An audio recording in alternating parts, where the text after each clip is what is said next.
Simplified Life Company had the unique opportunity to get to know a lot of leaders in the Prineville area. And we were just blown away because there's this duality of rich legacy and history, and then also innovation and creativity that we hadn't seen at any other organization or city that we'd been to. So it's my honor to stand up here today because of that opportunity to get to know Prineville and some of you in this room. In 2008, I was a branch manager at Washington Mutual Bank.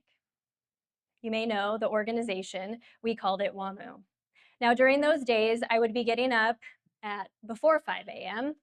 to watch the news because I needed to know what was coming in the door that day. And something was always coming in the door. I want you to understand the environment that I was in. Banks were failing, and the FDIC was seizing financial institutions right and left. And the news that I was watching, it was a daily ticker tape of fear and uncertainty for just about everyone. You may remember this time. On the broadcast tonight, meltdown. The American financial system is rocked to its foundation as top Wall Street institutions topple under a mountain of debt. Coming up tonight, how did it happen? What's next? And how safe is your money? Not in generations has Wall Street absorbed the number of body blows it took today. Lehman, Merrill, AIG. Their problems, all stemming from the housing crisis, brought the Dow down 504 points, the sixth biggest point drop in history. This is as profound a seismic shift as we have seen in almost 80 years that is shuddering the very foundations of Wall Street to the core. Good evening to you, Brian. And IndyMac is the bank which has failed. It's the second largest banking failure in American history. It is something that is putting more pressure on an already beleaguered industry. And I just came from the stock exchange, Brian, where the question isn't whether another bank will fail, but which one and when. I'd been working for Washington Mutual for 9 years. And if you're unfamiliar with the organization, it was the largest savings and loan in the United States. We had 2,300 locations, over $307 billion in assets, 43,000 employees, and we were in existence for 119 years. I was proud. We called ourselves Wamulians. And then the week of September 14th happened. Merrill Lynch could no longer operate on their own, so they were acquired by Bank of America. September 15th, Lehman Brothers filed bankruptcy. And September 16th, AIG, one of the nation's largest insurance carriers, they had to get a bailout from the federal government. Over the next 9 days, Washington Mutual customers withdrew a collective total of $16.7 billion from their bank accounts, which was 11% of our deposit base. And on September 25th, 2008, I sat down at my desk at the end of the day to reflect, like I did each and every day during this time period. And I clicked on my email. And I opened it. It said urgent, was at 5:15 p.m.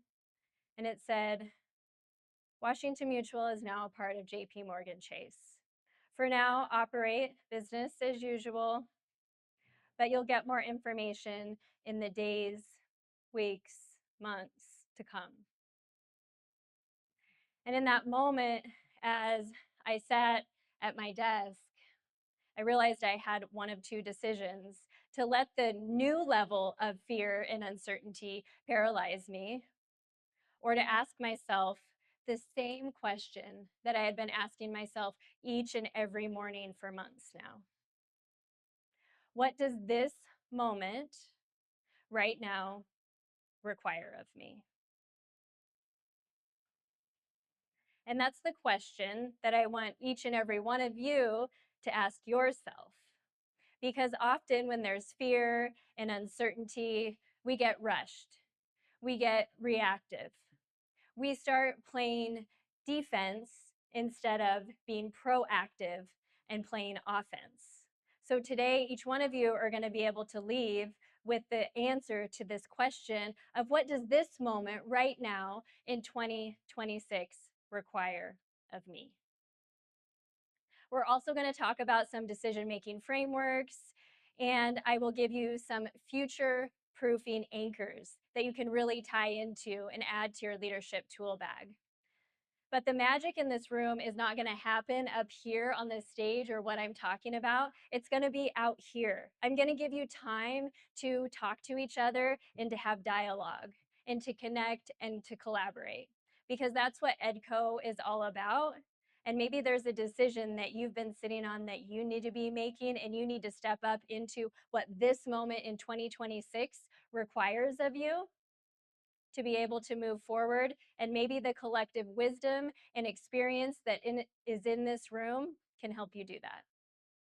How does that sound? Oh yeah, it's going to be interactive. So when I say, how does that sound? Let's say, yeah, let's go. Let's bring up the energy here. So let's go ahead and move into our first discussion at our table groups. So we're going to work in groups of 3. So we don't always want to be chatting with the same person, so don't move around yet, but maybe move to the left this time. Next time when we're chatting, you could move to the right. So groups of 3 is what I want you to move to. And I want you to think about these 2 things. Number 1, what is the thing today that's keeping you up at night? The thing that kind of causes you to think a little bit more about it, but maybe not make a decision. What is that piece of uncertainty or fear that you're having? And then number 2, and this is the most important. This is where the collective experience in this room is going to kick in. I want you to mine your lived experiences. So what do I mean by mining your lived experiences? That means that each one of you have a vast resume of experiences that you can draw from in times of uncertainty like we are experiencing today. And when you draw from those, it builds self-trust back in your leadership. It builds confidence back in your decision making. But so often we don't remember those times of uncertainty, like I shared with you, my time of uncertainty at Washington Mutual, and what that built in us. Each one of us has moved forward and taken a step forward and stepped into what this moment requires of us previously. Ooh, are our slides up? Awesome. And so we are going to talk about that in our table groups. But before we do, why don't we talk a little bit about what uncertainty is out there right now? What's coming up for you? Throw some things out. AI. In the back room, what uncertainty is coming up for you guys? Tariffs. What else? Oil pricing. There you go. Oil prices. Anything else? And there's real things too for us personally, like, am I going to be able to keep my job? Do I need to make a decision, maybe if you're a business owner or leader, to lay off people? Those hit us hard, right? These are some of the ones that me and my team came up with, including AI, slow GDP growth, political divide and unrest. And the bottom one I want to point out, since we're talking about making decisions in our leadership, is 72% of workers don't feel safe to speak up in our organizations today. Is that alarming? 72%. What happens when people don't feel safe to speak up? There's low trust and low psychological safety. What happens when those 2 things happen? Low innovation, low creativity, and disengagement. And those are not things that we want in our workplace today. And that's a recent poll at the end of last year. So all of these things can cause uncertainty. So let's go back to, we are going to get in groups of 3, and we're going to share. We're going to take about 8 minutes or so. So don't be that person that takes up the whole entire time and talks. Give everybody a chance to talk for just a couple of minutes. What's the one thing that's keeping you up at night? And then what is that story that you remember when you said yes and you still took step forward even though you didn't have all the information? And it built confidence in the face of uncertainty, because we all have them. Any questions? No? Go ahead and get into your groups of 3 as much as possible. If you need to be a 2, I understand.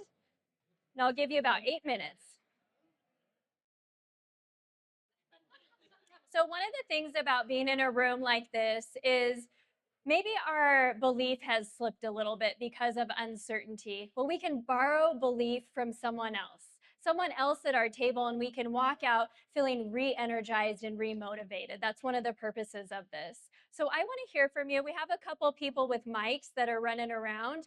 I want to hear from 1 to 2 people on what that confidence building story was. What was that moment that you decided to step forward and say yes, to make the decision that really built your confidence in the face of uncertainty? Who wants to share? And I do this really fun thing that if no one wants to share, then I just call on somebody. So it'd be really cool if someone just like popped up. What do you think? Someone from the back? Anybody in the back want to share a brief story? I'm on. Oh, here we go. Thank you. I appreciate you. Tell us your name. I'm Brad Strelman, Okay, where are you from? Southern California, Oh, and I'm hi, Brad. helping on the development for CVI in Prineville. Perfect. I want to hear from you. And nothing keeps us up at night, and there's no uncertainty, and we're very happy. Our employees are happy, and we're happy. So I don't know what to say because it's all working. Business is good. Prineville is great to work with, and we sleep very well at night. I love I'm to hear sorry. that. I'd like to give a problem, but there isn't one. I love to hear that. Do you remember a time that you faced uncertainty and it built confidence and moving forward? I've had a couple issues. Yeah. Yeah. Yeah. Well, I grew through them. So tell us one tip then in order to have that perspective. What gives you that perspective that you don't worry about external environment and you're just really focused on what you have going on right now with CVI? Well, the biggest thing for us is, and I'll say from a career standpoint, is knowing what we're going to do, putting a plan in place, and then executing. And as long as you put those things in place, then you have the right people, the right products, the right programs, you'll be successful. You just want to come up here and do the rest of the presentation then? I mean, I do have to say that, the thing about what keeps you up at night, he knew 30 years ago. That was his sales pitch. So. You're doing a great job. Thank you for sharing that. I'd love to hear from someone in the back room. You got somebody? Okay. Carmen, yes. Share your name and where you're from. Mark Berkovich, Primetime Internet. What keeps me up at night is not finding enough skilled employees. And I can't reach my goals and my budgets without skilled employees. Unfortunately, I'm sitting right here next to Susie from Crook County Community College, and we're talking about different programs that we could work together on to help bring in skilled people into the marketplace, because that is our biggest gap. And we can't get to where we need to be without people. Thank you so much for sharing that. How powerful is that, though? He's sitting right next to someone that could have the answer to what he needs. That's the collective power of this room. So thank you so much for sharing. And I love the diversity of the answers as well. So what is the cost of indecision? Well, often we can see the visible costs. And we know what those are. Missed opportunities, slower execution, and delaying decision is definitely not a competitive advantage. But what are the costs that we don't see? The first one that I think about is water cooler talk. Anybody know what I mean by that? Water cooler talk, people talking and filling the gaps because as leaders, we're not clear on where we're going and what we're doing and what our priorities are, just like what was shared down here. And so they're filling in the gaps. And that's one reason that people lose trust in an organization.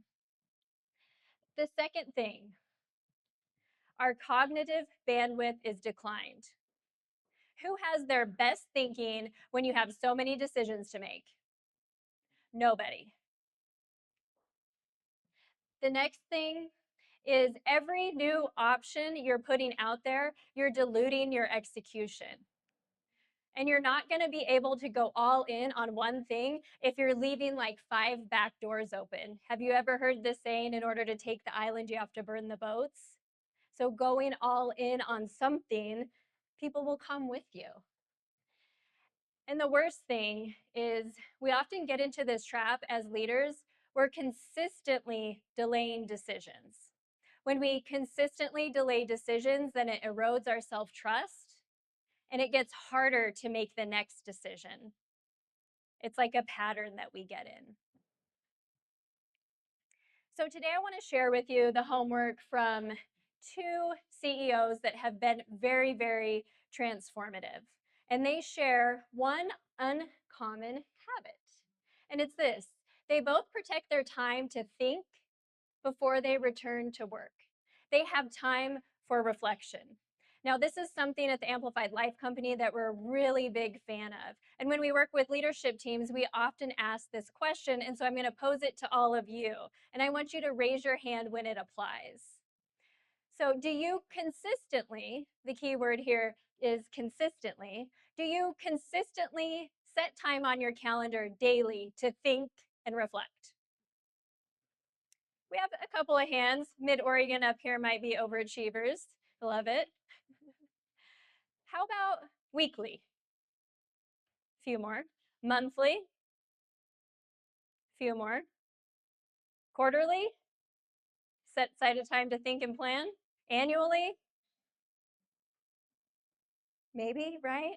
So if we're only setting aside time to think and plan annually, what happens? The goal gets put on the spreadsheet, on the wall, it gets put into the drawer, and then we become reactive to what's happening around us again. We're playing defense versus playing offense. The number one thing that you can do if you want more clarity in your decision making and you want to be confident in your decision making is set aside time to think and to plan. Because I'm going to tell you that your best ideas are not going to come at 3 p.m. after you've had back-to-back meetings all day long. If someone wants to challenge me on that, I'll be up for it. So the 2 CEOs that I want you to steal their homework from, the first one is Jeff Bezos, and the other one is Steve Jobs. So here's what Jeff tells us about making decisions. If you have 70% of the information, make the decision, because speed always beats perfection. But he does give you a caveat.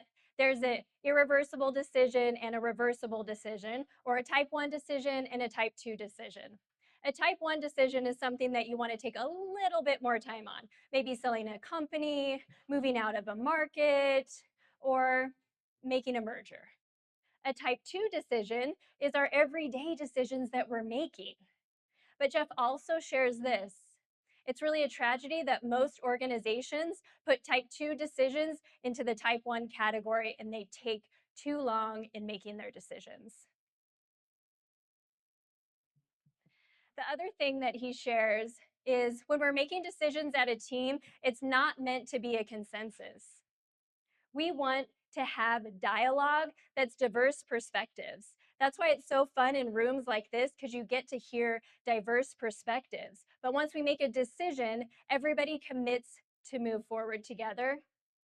And then lastly, he sets daily time to think, reflect, and plan, an unscheduled meeting. And he's an effective decision maker. Now, Steve Jobs, on the other hand, he was great. And one of the quotes that he famously says is, "I'm just as proud of what we didn't do as what we did do." He also talked so much about clarity comes from subtraction, not addition. So basically what that means is when we have uncertainty coming at us, when we have fear all around us, what do we often do? We let that react and we think we need to do more and more and more. When really, clarity is going to come from really focusing in on where we're going and why we're doing it and what our priorities are with simple language. Now, Steve also does something really cool. He did an annual retreat for himself for visioning and planning and priorities. And then he would bring that back to Apple and he would communicate those vision, values, and priorities each and every year and throughout the year. So the team members of the organization knew exactly where they were going, why they were doing it, and what their priorities were. They were doing something meaningful and bigger than themselves. Now, we also took daily walks for thinking. Are you seeing a pattern here? So the decision-making rule that I'm sharing with you today is basically almost all decisions can be made when you have about 70% of the information, except those type 1 decisions, which are few and far between. They don't happen that often. But how do you get really clear with your team when you're making decisions? We like to use the 4 C's. So the 4 C's rule starts with clarity. This is going to sound remedial to you, but I want to tell you that simple can be the best thing that you can do for your organization. Because we'll sit in with leadership teams sometimes, and it feels like at the end of the meeting, nothing really got accomplished. Have you ever been there? But what happens is we're not clear, what is the problem that we're solving? What is the decision that we're making today? We really need to focus in on that one thing. The second thing is, what is the cost? We're usually focused on what is the cost of making the decision, but I want you to focus on what is the cost of waiting. The third thing is commitment. We've talked a little bit about this, but what is this going to require of me, and what is this going to require of others? Because we need to have commitment on the team, and the more you can get your team engaged in the idea process, in the decision making, the more committed they're going to be, because then as a team, we're going to have to communicate it to others on our team, to our clients, to our community, and we need to do that with our vision and our values and our priorities moving forward. So research consistently shows that top performing organizations are working on 1, 2, maybe no more than 3 initiatives at one time. How many initiatives and priorities are you working on? And I love to think about this, being wrong may be less costly than you think, because being slow is always really expensive with your decision making. So we're going to have another conversation in our table groups. We'll do groups of 3, maybe turn to the other side because you want to get various perspectives or shift around as you need to. Here's what I want you to do with this one. What is one decision that you've been sandbagging, one decision that you've been holding off on? It could be personal or professional. It could be any decision that you're wanting to make right now. Okay, so think of that. Then I want you to think of, what is the cost of not making this decision? What do you need to get to the 70%? Maybe there's a question you need to have answered. But here's the real key to this. You probably already have 70% of the information, you're just delaying. And then the third thing is, who do you need to move forward? The question at this level should never be, how do I move forward? It's, who do you need? Maybe it's someone to help you execute, or maybe it's just someone to help hold you accountable. So what's your decision? What is it costing you right now? Are you at 70%? Or maybe someone at the table, the collective wisdom and experience that's in this room, can help you answer that to get you to 70%. And then who do you need? So I'll give you about 10 minutes. And if anyone needs to sneak out early, we'll have about 8 minutes or so over. So if you need to sneak out early, I understand.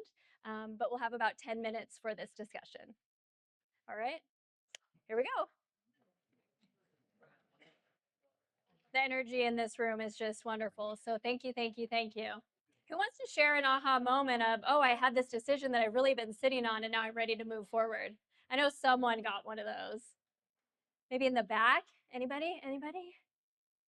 I feel like there's someone back there. I see someone raising their hand. Oh yeah, I was kind of saying, like, pick somebody. Well, in the essence of time, if no one wants to share, that's okay. We can go ahead and move forward. Next, I want to share with you the 2 future proofing anchors that you can keep in your leadership tool bag to really help you move forward. So the first one is exactly what Brad shared, and that is clarity.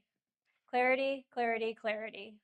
For example, recently I had my team come out from the Amplified Life Company just last month for our annual offsite. And they're across the country. There's 2 people that live near me in Florida, and everyone else comes from other locations. We often do work on our own. And so I was really sitting thinking, what do I want to bring to this offsite? And I was thinking, oh, maybe it's reformulating our new way to work framework that we teach organizations, or some new facilitation techniques. But then I sat for a minute and I just felt, being so scattered and usually working on our own, we need to come back home to our foundation.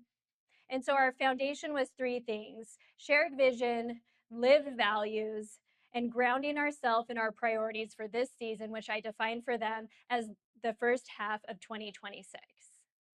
And it went so well. We left clearer, more connected, and reinvigorated for the work that we're doing. We do meaningful work. Now, we do a survey after the offsite, and I asked them, what was most powerful? What was most impactful for them? 100%, I mean, granted, my team is 7, but 100% of them said the vision and values work, the clarity. So that's your first future proofing anchor. Clarity. Where are you going? Why are you doing it? What are your priorities right now? Just like Brad said, that's why they don't lose sleep at night, because they're very clear. No matter the external conditions, they're focused. The second one is relational capital. What do I mean by that? It's our internal and external relationships. So we know that teams with high psychological safety are going to rebound faster, even after chaos. They're going to be more innovative and more engaged, and they're going to stay with us longer because they know the work that they're doing is meaningful and it's clear.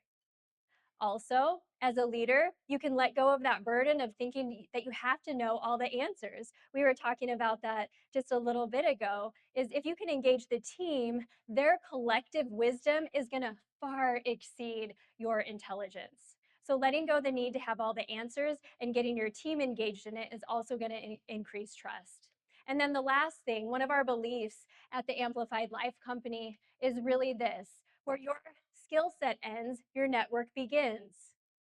And the people around you in your network, well, that takes you to the next level. And that's why we're having these conversations in this room today, especially in the face of uncertainty. They can challenge your perspective, and you can get ready to say, okay, great, what does this moment need of me, require of me in this moment, and take the step forward because you have the network that supports that. It's like having a team of trusted advisors. And so if you don't have that, start building it, and do it just by making deposits, by giving to other people. Deposits, deposits, deposits. So when you have a need, then they can come and support you.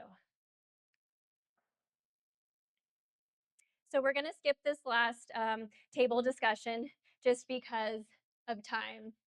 But I want to end by bringing you back to that moment with me in September 2008 when I was sitting at my desk at Washington Mutual, which was the largest bank failure in the United States. And I'm sitting there and I'm looking out and I see some clients that are in the lobby and I see my team members. And at that moment, I knew that the decision that I needed to make was to continue to ask myself that same question. The one that I'm posing to you today: what does this moment require of me? And in that moment, I answered the same that I had been answering for months. I need to show up informed, stable, and strong, so that when I show up, even if I don't have the answers, at least I can have an empathetic ear, and the clients, the community, and my team feel safe and supported. And if I do that right each and every day, it's going to work out. And that was the decision that I made. And 100% of my team stayed with me through the merger of Chase. And many of the clients kept their money with us, kept their deposits, kept their relationships with us because they trusted us because of that leadership. So what I want to leave you with today is that indecision and fear and uncertainty, it's not the enemy. Excuse me. Uncertainty is not the enemy. Your indecision is. I'm going to repeat that one more time. Uncertainty is not the enemy. Indecision is. And so leaders who come through this moment in 2026, all the things that Kelsey shared that were challenging in Oregon business climate, that we're doing an amazing job here in Prineville and County attacking. When we come through this moment, it's not because we have the most information. It's because we have clarity on where we're going and what we're doing. We're investing in the people around us. And we have the willingness to step forward and move when it's required. So I ask you this final question just one more time. For each of you, you showed up and you're in this room and you're a leader here in this community for a reason. So what more is required from you right now in this moment?